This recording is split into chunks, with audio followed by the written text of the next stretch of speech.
What's going on, everybody? This is John J Gaming on the mic here, coming at you with Conference Championship Weekend here on the NCSL Dynasty, exclusively on College Football Revamp with an NCAA 14.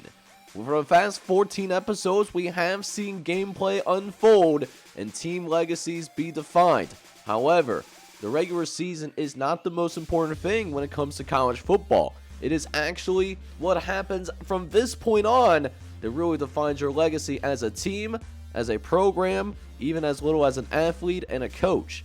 So now we get things going here with Conference Championship weekends, 10 Conference Championship games from each individual conference, and that is going to help us decide ultimately who is going to make it to the college football playoff and who will have to settle with a bowl game, or even worse, have to go home and start their offseason a little bit early. So we're going to have a really fun episode today. We have a lot of action. We will show you all of these conference championship games being shown here on the channel today, so I hope you guys are excited for it. If you are, make sure you go ahead and smack that like button for me. Hit that subscribe button if you have to be brand new to the channel. And without further ado, let's go ahead and jump right into the action. So with that being said, let's go ahead and kick things off here in Conference Championship Weekend. And we will start things off here in the MAC Conference. We got Notre Dame taking on the Commodores of Vanderbilt.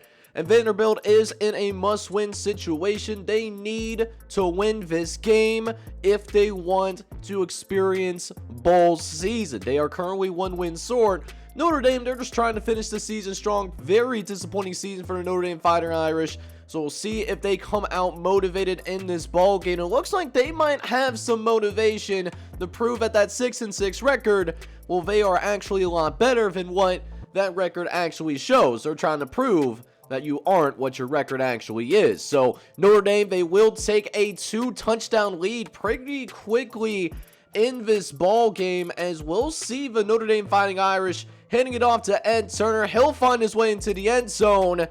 And Notre Dame, well, they just go ahead and take control of this ball game. We're also going to see a nice throw over to the right-hand side to Marvin McBride. Ed Turner absolutely feeling himself, and it was Notre Dame the entire time as they dominate Vanderbilt 58-14 to win the MAC championship. But now we go into more important championship games, the first of which that could have college football playoff implications. The Big 12 Conference is in the running to get one of the 5 automatic bids. They're competing with the SEC as well for that final automatic bid. We'll have Texas A&M take on the Oklahoma Sooners, so a top 20 matchup to get things going. It's going to be really interesting to see how things go, because Texas A&M, they're a team that seems to play a lot better in simulation than they do in gameplay. Whenever we do see them in gameplay, we do get a tad bit disappointed. But Oklahoma's going to start off strong here. Kevin Corbett, he's going to run this ball into the end zone. He'll get a touchdown to get things going. It allows Oklahoma to build a 10-0 lead. And then we get into the last moments of this first half, trying to get another strike before we go into the locker room. And we find Mike Nolan for yet another score. So it was all Oklahoma there in that first half of action. Meanwhile, Texas A&M just still looking for its first points of the game. And, you know, anything that's gone right for Oklahoma, everything seemed to have gone right for Oklahoma in this first 2.5 quarters of this game. Well, everything's gone wrong for Texas A&M. This is a doomsday scenario on the road. You're getting this crowd piped up. They are hyped up right now, and they find the end zone yet again. This time, Jason Brady going ahead and find the end zone too.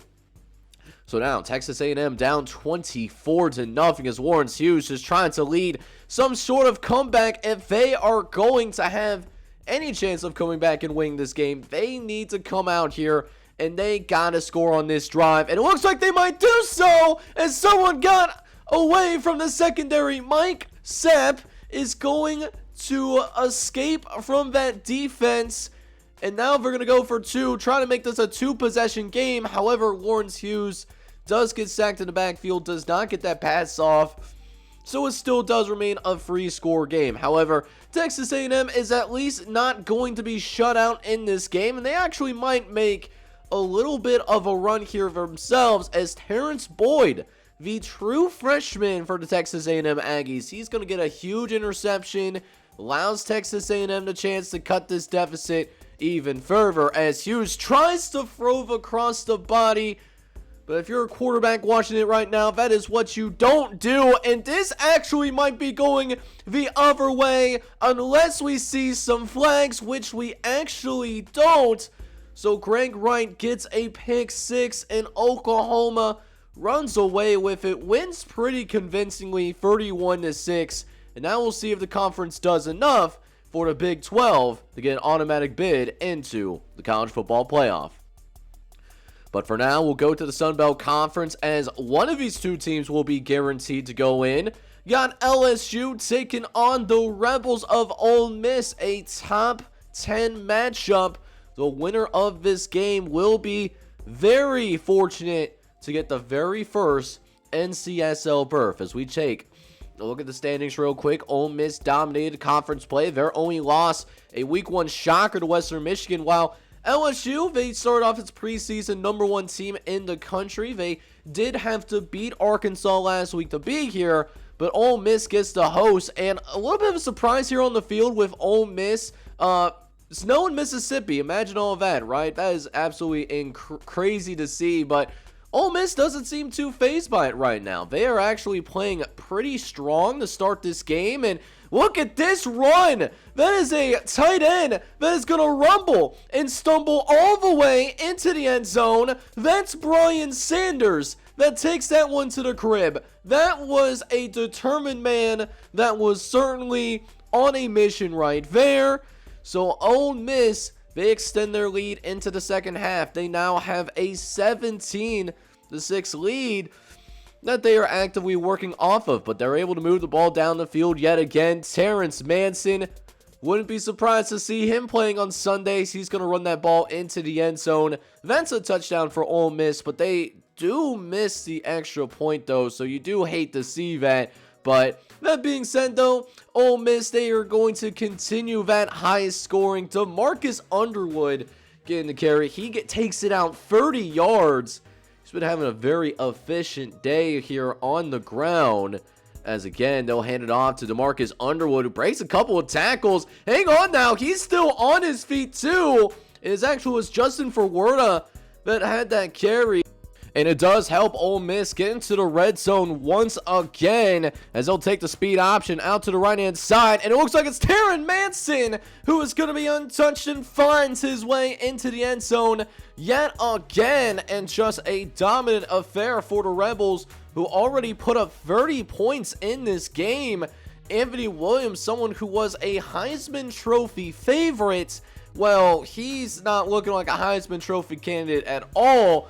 And they're going to need a lot of help from him if LSU is going to be able to rally back and try to win this game. As Williams drops back in the shotgun, Ole Miss sends the blitz and has nowhere to go with the ball. Anthony Williams will end up being dropped by Shannon McConnell, who does get his second sack of the ball game. But LSU, in spite of those difficulties, does get it down into pretty good range. However, big time interception here. It ends up being the only turnover in this game.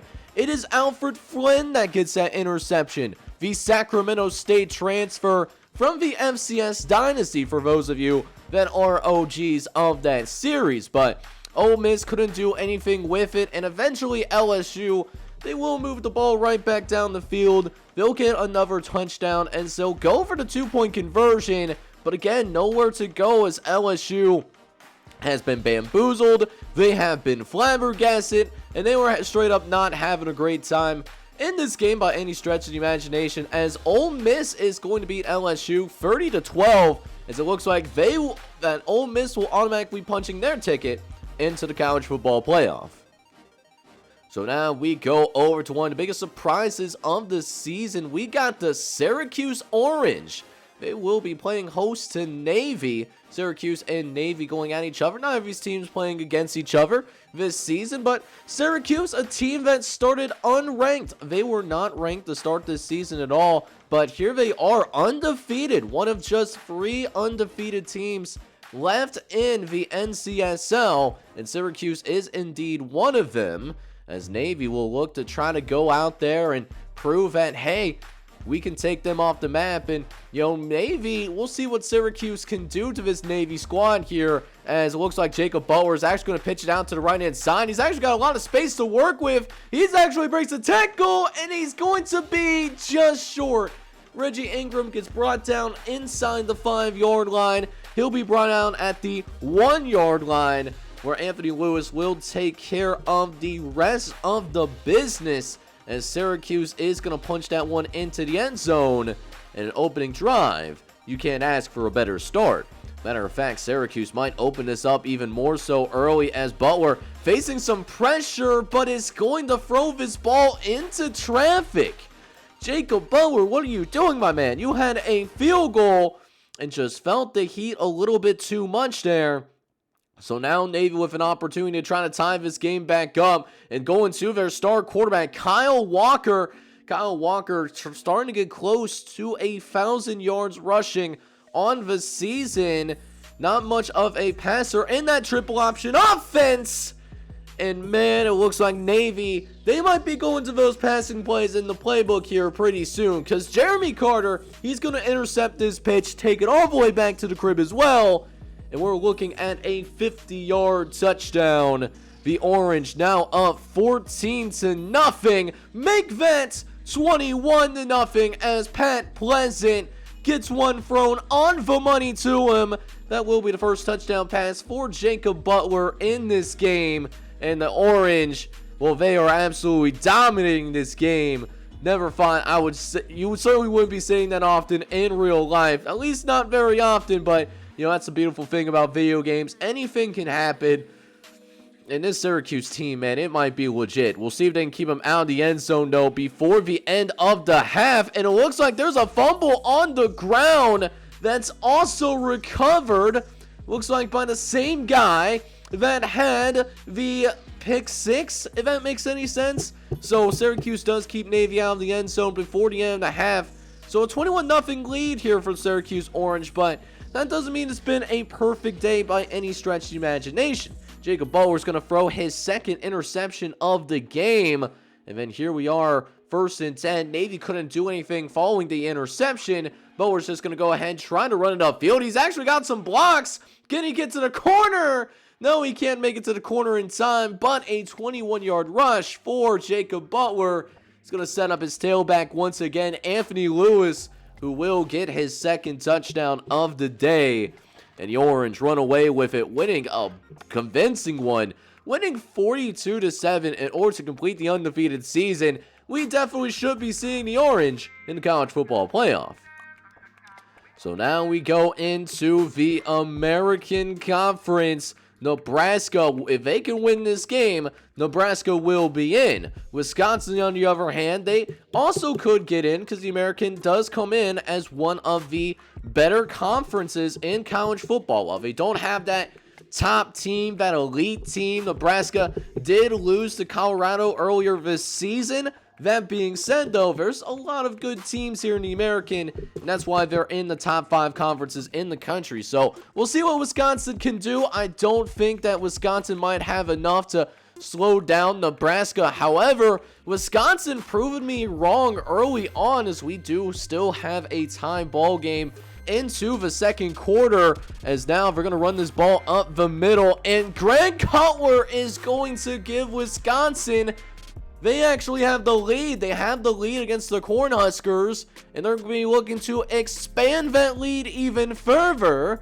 which they actually do. They do expand the lead, and Nebraska going to be in some trouble. Going to be down by 10 points as we get closer to the halftime break. But then Wisconsin marches down the field. We're going to score at the last second, dropping back, and it's going to be fumbled. Nebraska gets bailed out. And let's see if Nebraska can take that momentum into the second half. But here we are in the third quarter. Nebraska still having a hard time scoring. That is their first and only points that they're going to get in the third quarter. So they actually go down by 2 possessions. I'm actually surprised by the play calling for the Cornhuskers here, particularly on 4th down, that they're actually not trying to be a little bit more aggressive, I guess. I did expect a little bit more than that, as Nebraska again will take another field goal. Does slice that one in, so it's an 8-point game. However, Wisconsin can run the rest of this clock out, except there's a ball on the ground. Nebraska gets another timely turnover. And now, if Nebraska can score and get the 2-point conversion, here we go. A chance to tie the game. No! Shannon Cox, the backup quarterback, had to come in. Starter got hurt, and he overthrows him. And Nebraska is shocked in the American Conference Championship, losing 27-19. So that's going to have some college football playoff implications. But speaking of that college football playoff, this game certainly had some implications as well. We got number 10 Georgia. Well, they're taking on the Hurricanes of Miami. Miami coming in as another one of those undefeated teams. They are undefeated. They have dominated the Sunshine Division as they were head and shoulder above the rest of the state of Florida. Meanwhile, Georgia did have to work for it a little bit more. They quenched it by beating Georgia Tech in that good old-fashioned hate.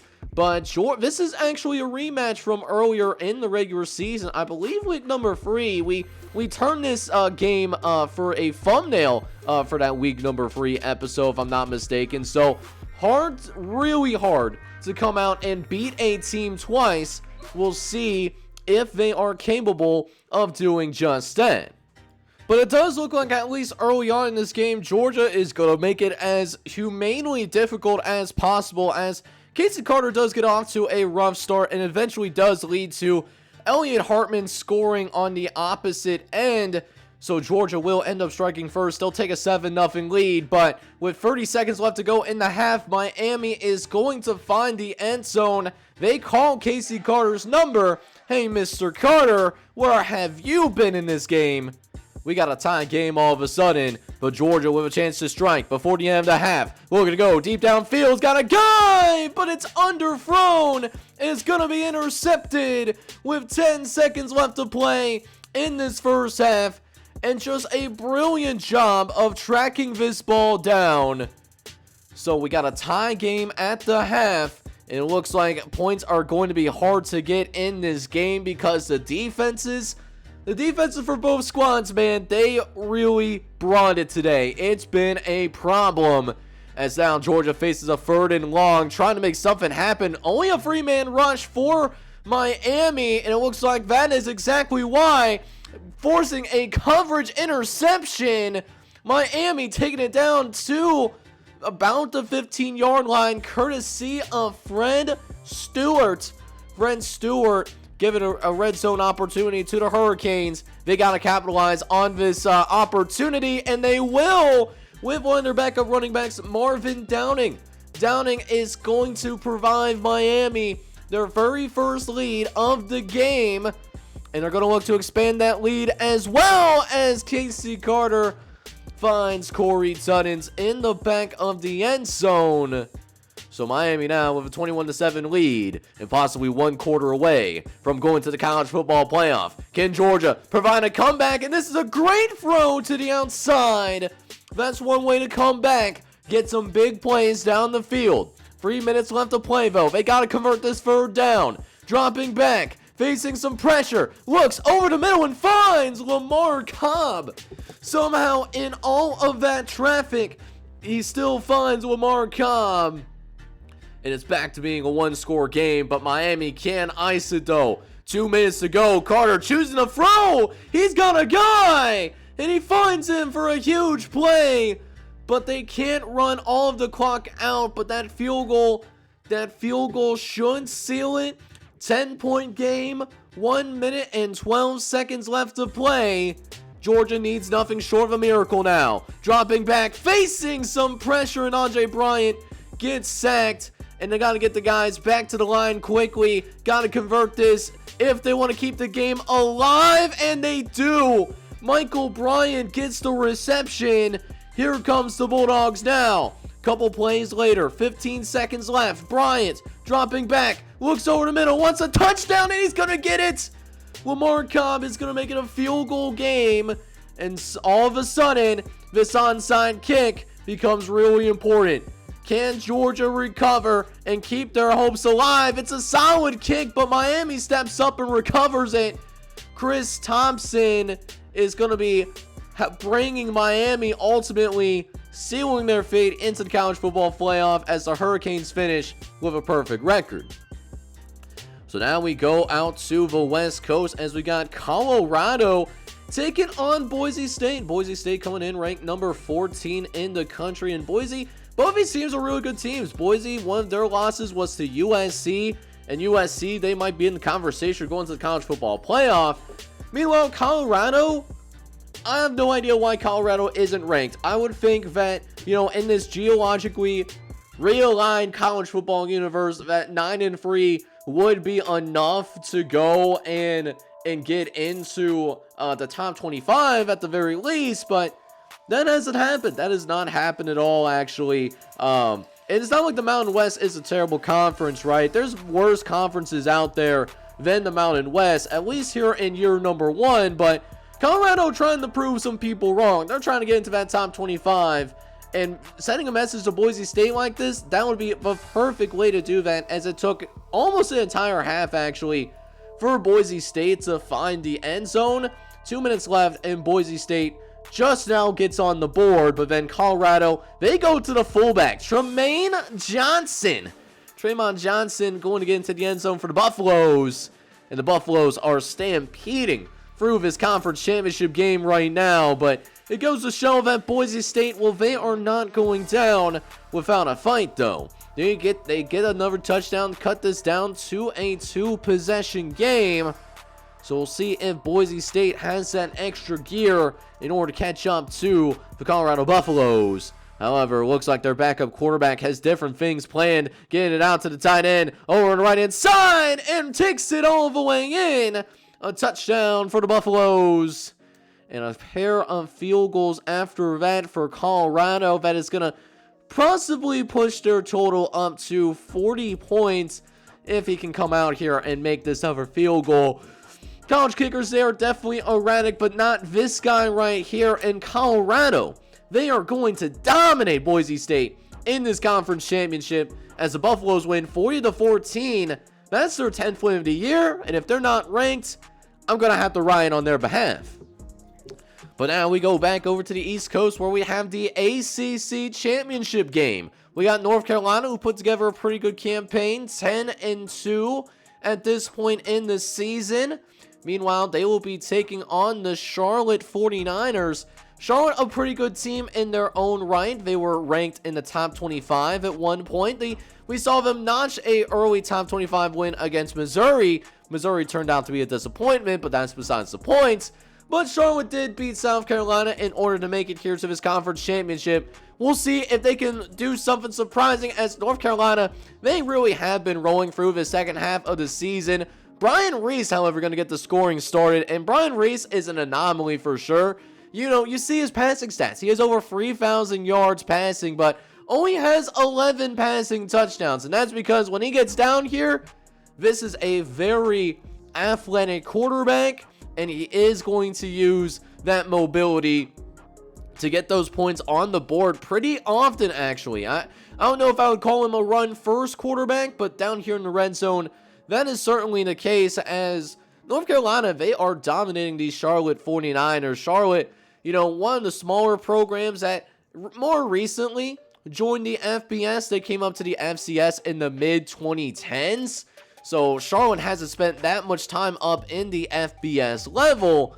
But I'll tell you what, though, Charlotte, they're trying to make this a game here. 2 minutes left in the third quarter. We'll see if they'll finally find the end zone. Dumps it off to the halfback, Akeem Edwards.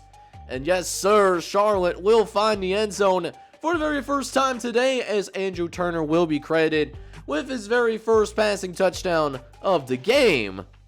So cuts it down to 10 points here in the fourth quarter. And again, Brian Reese, he's going to take off. He's got some space. Breaks a tackle. Oh my goodness.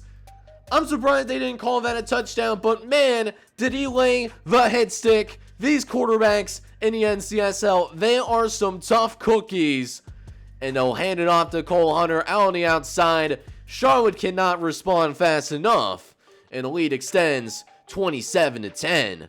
Meanwhile, 6 minutes left. Looking over to right hand side again. Another touchdown for North Carolina. There's that rare passing touchdown for Brian Reese. That's going to be his 12th passing touchdown of the season. And now 34-10 is your score. Charlotte playing really not for much more than pride here. Down by 3 possessions. You all got less than 4 minutes left to play here as well. But we'll see if Charlotte can punch it into the end zone, make this a little bit more interesting of a game, a better looking box score, but that might not be happening actually, as Andrew Turner, with all that time, still ends up getting sacked by Brian Schultz. Schultz gets his 4th sack of the game. He has been feeling himself in this one, but Andrew Turner responds back. He's going to get him back. He's going to stiff arm him on the way to the end zone. And they will actually go for the 2-point conversion here now, as they'll try to make this a 2-score game. Turner throws it over the middle, but kind of leaves it a little bit short for him, so the 2-point conversion not successful. And North Carolina does win 34-16 for the ACC championship. So we just got a couple more conference championships left to go. We got Cincinnati taking on the Michigan Wolverines, and Cincinnati getting in was a little bit of a surprise, but Ohio State, they definitely faltered in conference play, losing to not only this Michigan squad here, but also Michigan State, and of course the most important one being Cincinnati, because that's how they got into this conference championship in the first place. Cincinnati beat Ohio State for that tiebreaker. So Cincinnati, they have to win this game if they want to experience some bowl action. Meanwhile, Michigan playing for a lot bigger of an opportunity. Michigan, if they win this game, they'll be going to the college football playoff. Number 3 in the country. They've been a pretty good football team out here in the Midwest, and they are led by their quarterback, or at least partially led by Mike Williams. He's a tough kid. He's going to run into the end zone and gets the scoring started here late in the first quarter of action. But Cincinnati, they are not here to, just be happy with this opportunity to play for a conference championship. They got nothing to lose. They have absolutely nothing to lose from this game, because nobody expects Cincinnati to win this game. And of course, they will take the time to tie this game up, and Keefe will make it a tie ball game. So 7-7 does end up being your score for the time being, but John Blair, one of the highest rated players in the NCSL, he might have some other plans, still has not scored yet in this game, but they'll see if they hand it off to him. They use him as a decoy, actually, in order for Austin Rogers to score in the end zone. And once again, Michigan has the lead once more, as they'll tack on another few points before we do go into the halftime locker room. And after that, it was just all Michigan from that point on. Cincinnati, they stayed with them as long as they could, but in that second half, Wolverines just took control, and we'll be seeing those Wolverines in the playoff. So our final conference championship game is a conference championship game that I thought should have been the game of the week. The game made it Ole Miss versus LSU. Well, these two teams right here, they're ranked in the top 5, and it's very much possible at this point of the season we could see both of these teams make the playoff, depending on what happens here in this conference championship game. So a lot to really watch out for, as we'll jump to less than 7 minutes left here in the first quarter. Joe McDaniel, he's going to take the option. He's going to keep it himself, and actually has a path. He will be marked down at about the 20-yard line, give or take. But Washington threatening the score first, as they got a 1st and goal situation. They're going to hand off to the tailback, and Adrian Nicholas. He is going to get the scoring started here in the Pac-12 championship, scoring first against the undefeated UCLA Bruins. And it's been a low-scoring affair thus far. We'll see if the scoring picks up here in the second half. And Joe McDaniel lets it fly. And he'll find Marcus Gallinger in the end zone for a 73-yard touchdown. So Washington with a big lead, making it 17-3. And it looks like Washington, them boys might be running away with it here after that. Another big play, but they actually had to settle for a field goal there. They had to settle for a field goal, but they still have a 17-point lead.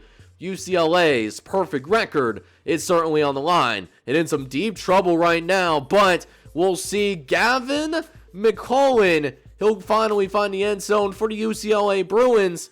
That cuts it down to just 10 points here going into the fourth quarter. Ryan Jude needs some big plays to happen, and Ryan Jude with a throw of the arm.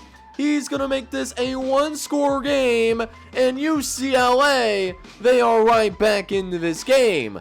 Just a 3-point difference now between these two teams, and Joe McDaniel trying his best to respond, but that's a big-time interception late in this game, as it looks like Joe McDaniel makes a massive mistake.